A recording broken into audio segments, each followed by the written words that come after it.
Hi, I want to just do a little video to show you the research ethics paperwork. So if you haven't yet read the section that outlines the process and the paperwork that you need to submit, then I would suggest that you start with that and then come back here and have a look at this video. I'm not going to go through all the detail, but I just want to highlight a few things which I think are important and that you might want to consider. So to find the paperwork, first of all, you go to My Course. So my version of My Suffolk might look a little bit different to yours, but you need to find My Course here. And then you look for the section that is called Research Ethics. And then the bit that you need here, and this is massively complicated, and I really apologize for that.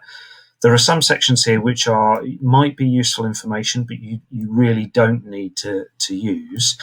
It is fairly important that you get the right form. You are a postgraduate taught master's student, or at least you're a taught postgraduate student, and so you need, excuse the phone ringing, I'm not going to re-record this.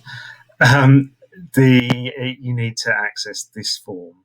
And what you can see here is that there is the form here that you need to complete. That's this one here, which says UG and PG ethics form latest version. The file above it is an additional information sheet. And then you might need to use some of these templates. And I suggest that you start with these templates before you try and create your own consent form or anything. So there's a consent form template.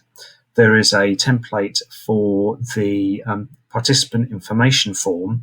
If you're doing an online survey, then you don't need an information form. You just need to show us the text that you'll use on the front of your survey. But either way, this is a useful guide as to the sort of information you might want to include.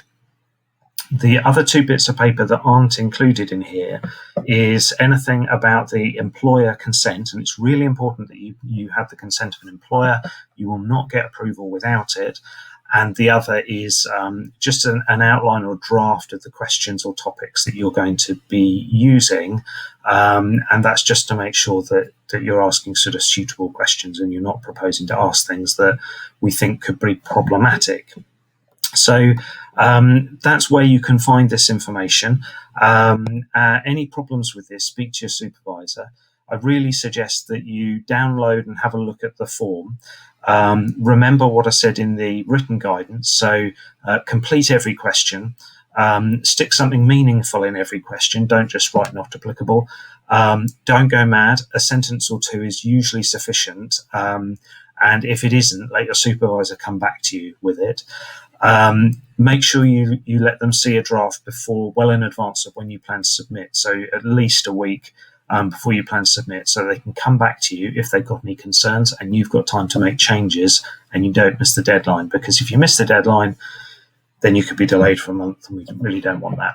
Okay, any problems, let me know, let a supervisor know, and we'll do our very best to help you out. Take care.